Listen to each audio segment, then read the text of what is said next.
तो दोस्तों हमने भी एक वीडियो में आपको बताया था कि किस तरह से हमारे तेजस MK2 को लेकर कई सारी बुरे अपडेट्स यहाँ पर निकल कर आए थे, जहाँ पर ये बताया गया था कि ये जो पूरा प्रोग्राम है ये काफी डिले होगा। लेकिन दोस्तों अब हमारे तेजस मार्क 2 को लेकर एक बहुत ही पॉजिटिव खबर सामने आ रही है, जो कहीं न कहीं ये इशारा करती है कि 2028 से 29 की जो टाइमलाइन बताई गई थी उससे बहुत पहले तेजस मार्क 2 का जो रोल आउट है वो हमें देखने को मिल सकता है। और ऐसे में हम यहाँ पर ऐसा क्यों बोल रहे हैं, यहाँ पर एरोनॉटिकल डेवलपमेंट की तरफ से कौन सी रिपोर्ट ऐसी निकल कर आई है जिसकी वजह से यहाँ पर इस तरह के अपडेट्स निकल कर आ रहे हैं।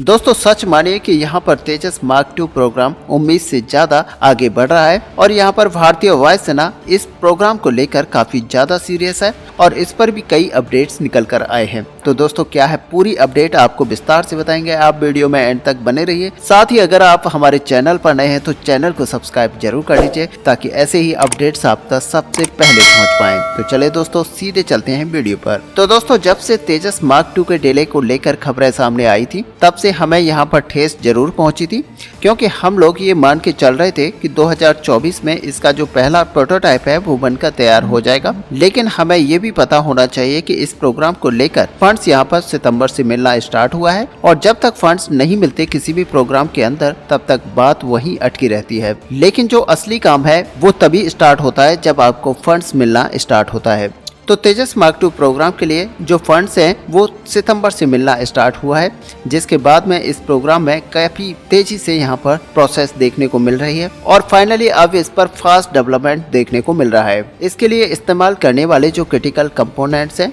उनके लिए टेंडर को इशू किया गया है और जो टाइमलाइन है तेजस मार्क 2 प्रोग्राम को लेकर वो यहाँ पर कम होती हुई दिखाई दे रही है। अब अगर दोस्तों यहाँ पर टेंडर की बात की जाए तो एरोनॉटिकल डेवलपमेंट एजेंसी की तरफ से तेजस मार्क 2 में इस्तेमाल किए जाने वाले जितने भी एसेंशियल कंपोनेंट्स हैं इनकी खरीद के टेंडर को यहाँ पर इशू कर दिया गया है और इनकी जो असेंबली लाइन है उसको भी तैयार किया जा रहा है। अगर यहाँ पर टेंडर की बात की जाए तो इसमें कई सारे क्रिटिकल एलिमेंट्स हैं जिनके एक्विजिशन की बात की गई है और जिसमें लाइन रिप्लेसमेंट यूनिट है, डेटा एक्विजिशन सिस्टम है, फ्लक्चुएटर्स हैं, रडार्स हैं, इसके अलावा हाइड्रोलिक सील्ड्स हैं जो कि फ्लाइट कंट्रोलर एक्चुएशन में यूज किए जाते हैं। साथ ही कई सारे ऐसे इक्विपमेंट हैं जिनको कि इस एयरक्राफ्ट के अंदर यूज किया जाना है और इन सब की खरीद के लिए जो टेंडर है वो इशू कर दिया गया है और माना जा रहा है कि इन सारे कंपोनेंट्स की जो डिलीवरी है वो 2024 के मध्य तक पूरी होना स्टार्ट हो जाएगा। अब यहाँ पर गौर करने वाली बात यह है कि तेजस मार्क 2 के लिए एक काफी इनोवेटिव अप्रोच को अपनाया गया है। तेजस मार्क 2 प्रोग्राम का जो सबसे सिग्निफिकेंट एस्पेक्ट होगा वो यहाँ पर यही होगा,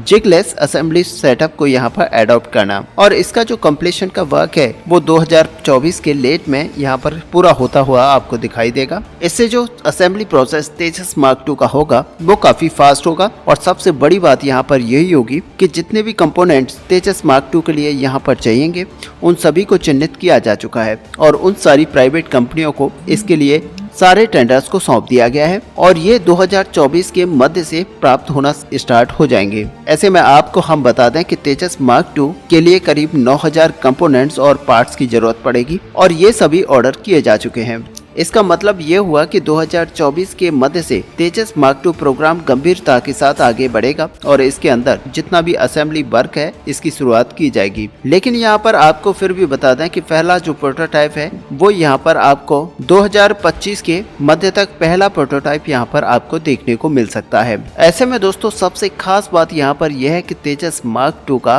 पहली उड़ान यहाँ पर तकरीबन 1 साल बाद यानी कि 2026 में आपको देखने को मिलेगी। तो यहाँ पर ये सारी चीजें इस तरफ इशारा करती हैं कि हिंदुस्तान एरोनॉटिक्स लिमिटेड और एरोनॉटिकल डेवलपमेंट एजेंसी तेजस मार्क 2 प्रोग्राम को लेकर काफी गंभीर है और उसी हिसाब से इस पर काम शुरू किया जा चुका है। अगर यहाँ पर तेजस मार्क 2 के स्पेसिफिकेशंस पर नजर डाली जाए तो इसमें 80% के आसपास जो इंडिजिनस कंपोनेंट्स हैं इनका इस्तेमाल किया जाएगा और इनके स्पेसिफिकेशंस की अगर बात की जाए तो तेजस मार्क 2A एक निस्संदेह कैपेबल प्रोग्राम होने वाला है जो कि 4.5 जनरेशन पर काम करेगा, जो कि लॉन्ग रेंज और अच्छे इंटर्न टाइम के साथ यहाँ पर वर्क करेगा। वहीं दोस्तों इसके साथ ही जो एडवांस सेंसर है उसके साथ ही इसको रोल आउट किया जाएगा और इसमें एक स्मार्ट क्लास का कॉकपिट आपको देखने को मिलेगा। वहीं इसकी जो नेटवर्क सेंट्रिक कैपेबिलिटीज हैं वो भी काफी अच्छी होंगी और इसमें दोस्तों आपको कई सारे एडवांस सेंसर देखने को मिलेंगे। ऐसे में यहाँ पर हमारा जो SR रडार है और जो कि इसके लिए एक उत्तम SR रडार होने वाला है जो कि भारत ने स्वतः बनाकर तैयार किया है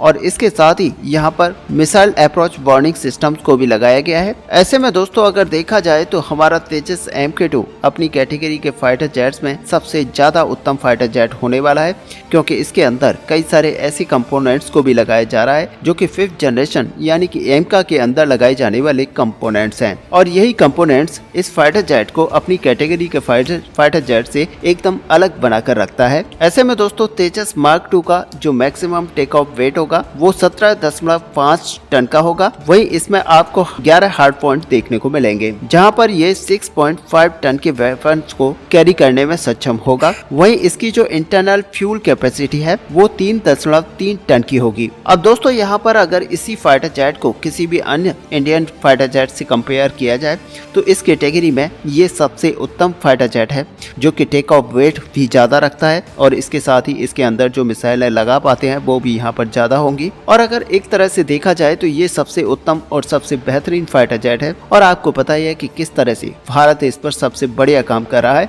और यहाँ पर दूसरे देश जो कि भारत से फाइटर जेट लेने को इच्छित हैं वो भी इसके ऊपर अपना इंटरेस्ट दिखा रहे हैं। और दोस्तों अगर हमारे तेजस MK2 को ग्रिपेन E फाइटर जेट से कंपेयर किया जाए तो आपको पता चलेगा कि ग्रिपेन E का मैक्सिमम टेक ऑफ वेट है वो 16.5 टन का है और उसमें 10 हार्ड पॉइंट दिए गए हैं जहाँ पर वो 7.2 टन के वेपन पेलोड को कैरी कर सकता है और उसकी जो इंटरनल फ्यूल कैपेसिटी है वो 3.4 टन की है। और अगर तेजस मार्क 2 की लेंथ की यहाँ पर बात की जाए तो इसकी जो लेंथ होगी वो 14.65 मीटर की होगी। इसकी जो स्पेन होगा वो 8.5 मीटर का होगा और इसकी जो हाइट है वो 4.87 मीटर की होगी। हालांकि तेजस मार्क 2 जो है तेजस मार्क 1 की तुलना में थोड़ा सा बड़ा प्लेटफॉर्म है और इसका ये बेनिफिट भारत को यहाँ पर ये मिलने वाला है कि ये स्कैल्प बॉम्ब को भी कैरी करने में सक्षम होगा जिसका वजन 1350 किलोग्राम तक होता है। हालांकि तेजस मार्क 1 और तेजस मार्क 1A के पास अभी तक स्कैल्प मिसाइल को कैरी करने की क्षमता उपलब्ध नहीं है और तेजस मार्क 2 हमारा उन बॉम्ब्स को इजीली कैरी करने में सक्षम होगा। ऐसे में इंजन के बारे में आप सभी जानते हैं कि इसमें जनरल इलेक्ट्रिक का